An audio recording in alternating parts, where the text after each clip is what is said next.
Hi hello എല്ലാവർക്കും big boss റിവ്യൂയിലേക്ക് സ്വാഗതം. ഇന്ന് ശരിക്കും പറഞ്ഞിട്ടുണ്ടെങ്കിൽ ഷോ സ്റ്റീലർ എന്ന് പറയുന്നത് അമിത്തിൻ്റെ ഭാര്യയാണ്. പുള്ളിക്കാരി ഒരു ബി മെറ്റീരിയൽ ആണ് എന്ന് തന്നെ പറയേണ്ടി വരും. കറക്റ്റായിട്ടുള്ള അവലോകനം ഓരോരുത്തരുടെ മേലും പറയുന്നുണ്ട്. ആകെ ഒരു കാര്യം പറയാനുള്ളത്, പാർവതിനെ ആയിക്കോട്ടെ സാന്ദ്രനെ ആയിക്കോട്ടെ അവർക്ക് ചെറിയൊരു പ്രൊമോഷൻ കൊടുക്കുന്നത് പോലെ ഉണ്ടായിരുന്നു അവരെക്കുറിച്ച് കുറ്റം പറഞ്ഞപ്പോൾ. ഇനി നമുക്ക് എന്താണ് എപ്പിസോഡിൽ സംഭവിച്ചത് എന്ന് നോക്കാം. സാന്ദ്ര പറയുന്നുണ്ട് അമിത്തിനോട്, പാർവതിനെ സൂക്ഷിക്കാനാണ് അമിത്ത് പറഞ്ഞത് എന്ന്. ഏകദേശം എല്ലാവരും വന്നപ്പോഴും പാർവതിനെ സൂക്ഷിക്കാനാണ് എല്ലാവരും പറഞ്ഞത്. അതൊരു തരത്തിൽ പറഞ്ഞാൽ പാർവതിക്ക് ഒരു പ്രൊമോഷനായിട്ടാണ് മാറിയത്. പക്ഷേ സാന്ദ്ര ഒരു പടിയും കൂടെ കടന്നിട്ട് ചെറുതായിട്ടൊരു ഉരസാൻ വേണ്ടിയിട്ട് പാർവതിയായിട്ട് നോക്കുന്നുണ്ട് രാവിലെ തന്നെ. പക്ഷേ അത് വലിയ വഴക്കായിട്ടൊന്നും മാറിയില്ല. പാർവതി അവിടെ നിന്ന് പിന്തിരിഞ്ഞു പോകുന്നതായിട്ടാണ് കാണാൻ കഴിഞ്ഞത്. അതിനുശേഷം അമിത്തിനാണെങ്കിൽ ഫാമിലി വരാത്തതിൻ്റെ ഫ്രസ്ട്രേഷനിലിരുന്ന് കുക്ക് ചെയ്തുകൊണ്ടിരിക്കുകയാണ്. അമിത് അവിടെ ഉണ്ടാക്കുന്ന ബ്രേക്ക്ഫാസ്റ്റ് എന്ന് പറയുന്നത് പൂരിയാണ്. അത് ശരിയായിട്ട് വരുന്നില്ല എന്ന് ഗാന വിനോദ് കറക്റ്റായിട്ട് പറഞ്ഞു കൊടുക്കുന്നുണ്ട്. പക്ഷേ അത് അമിത്തിന് മനസ്സിലാവുന്നില്ല. ചുമ്മാ തമാശയ്ക്ക് വേണ്ടി ചെയ്യുന്നതായിട്ടാണ് എന്നാണ് അമിത് മനസ്സിലാക്കുന്നത്. കൂടാതെ ഫാമിലി വരാത്തതിൻ്റെ ഫ്രസ്ട്രേഷനും അമിത്തുണ്ട്. ഇത് രണ്ടും കൂടെ വെച്ചിട്ട് നമ്മുടെ ഗാന വിനോദിനോട് അമിത് സംസാരിക്കുന്നുണ്ട്. അപ്പം നമ്മുടെ ഗാന വിനോദിന് ദേഷ്യം പിടിക്കുന്നു. അവരങ്ങോട്ടും ഇങ്ങോട്ടും വാക്ക് തർക്കം വന്നു. അപ്പോൾ എല്ലാവരും പറയുന്നുണ്ട്, നിങ്ങൾ ഫ്രണ്ട്സ് അല്ലേ, നിങ്ങൾക്ക് പറഞ്ഞു നിർത്താൽ പോരെ, എന്തിനാണ് ഇത്ര വലിയ പ്രശ്നം ഉണ്ടാക്കുന്നത് എന്നൊക്കെ പറയുന്നുണ്ട്. അതിൻ്റെ ഇടയ്ക്ക് അമിത്തിനത് മനസ്സിലായി എന്ന് തോന്നുന്നു. പിന്നെ പുള്ളിക്കാരൻ വന്ന് സോറി പറയുന്നുണ്ട് ഗാന വിനോദിനോട്. എന്നിട്ട് അവർ രണ്ടുപേരും കൂടെ കെട്ടിപ്പിടിച്ചിട്ട് സോൾവ് ആക്കുന്നു. അവർ ആ ഫ്രണ്ട്ഷിപ്പ് ബോണ്ടിൽ അതങ്ങ് പോയി. അതിനുശേഷം അമിത്തിൻ്റെ ഫാമിലി വരുന്നുണ്ട്. അമിത്തിൻ്റെ കൊച്ചാണെങ്കിലും അടിപൊളിയായിരുന്നു, അമിത്തിൻ്റെ വൈഫാണെങ്കിലും അടിപൊളിയായിരുന്നു. കാര്യങ്ങൾ പറയേണ്ടതുപോലെ അമിത്തിന് പറഞ്ഞ് മനസ്സിലാക്കി കൊടുത്തിട്ടുണ്ട്.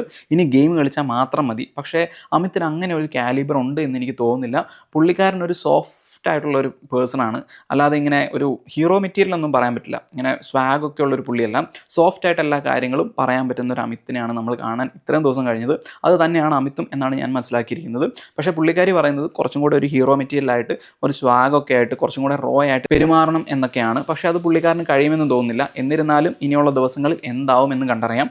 പിന്നെ ഓരോരുത്തരെക്കുറിച്ചും അമിത്തിൻ്റെ വൈഫ് പറഞ്ഞ കാര്യങ്ങൾ ഏകദേശം ശരിയായിട്ട് എനിക്ക് തോന്നിയിട്ടുണ്ടായിരുന്നു. അതിനുശേഷം വന്നത് ദിവ്യേൻ്റെ ഫാമിലിയാണ്. ദിവ്യേൻ്റെ ഫാമിലി പറഞ്ഞു കൊടുക്കുന്നുണ്ട്, സാന്ദ്രേനോട് അധികം എടുക്കണ്ട, അതത്ര ശരിയല്ല എന്നുള്ള രീതിയിൽ. അതെന്ത് വെച്ചിട്ടാണ് പറഞ്ഞത് എന്നറിയത്തില്ല. ഏകദേശം എല്ലാവരും വന്നപ്പം ഈ സാന്ദ്ര ആൻഡ് പാർവിനെ കുറിച്ചാണ് പറഞ്ഞത് എന്ന് ശ്രദ്ധിക്കേണ്ടിയിരിക്കുന്നു.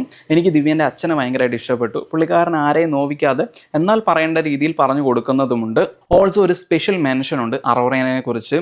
ഈവൻ കഴിഞ്ഞ ദിവസം നമ്മുടെ സാന്ദ്രേൻ്റെ മക്കൾ വന്നപ്പം ഈ ശബരിനെ കുറിച്ച് പറയുന്നുണ്ടായിരുന്നു, പാറുവിനെ തല്ലിയ ആളല്ലേ എന്നുള്ള രീതിയിൽ സംസാരിക്കുമ്പോൾ അതൊന്നുകൂടെ എടുത്തു പറ എന്ന് പറഞ്ഞുകൊണ്ട് പാറു നിർബന്ധിക്കുന്നുണ്ട്. അറോറ പറയുന്നുണ്ട്, ഇത് പാറുവിൻ്റെ ക്യാരക്ടറാണ്, നമ്മളൊക്കെ ആയിരുന്നെങ്കിൽ അങ്ങനെ പറയരുത്, അതിനുശേഷം ആ ചേട്ടൻ നല്ല കാര്യങ്ങളൊക്കെ ചെയ്തിട്ടുണ്ട് എന്നാണ് പറയുന്നത്.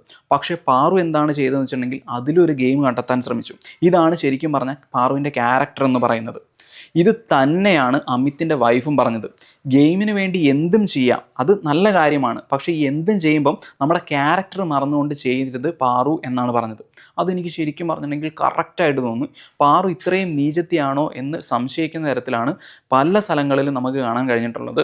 അത് തന്നെയാണ് അമിത്തിൻ്റെ വൈഫും പറഞ്ഞത്. Thank you for watching. ഇത്രയുള്ള എൻ്റെ വീഡിയോ. Bye bye.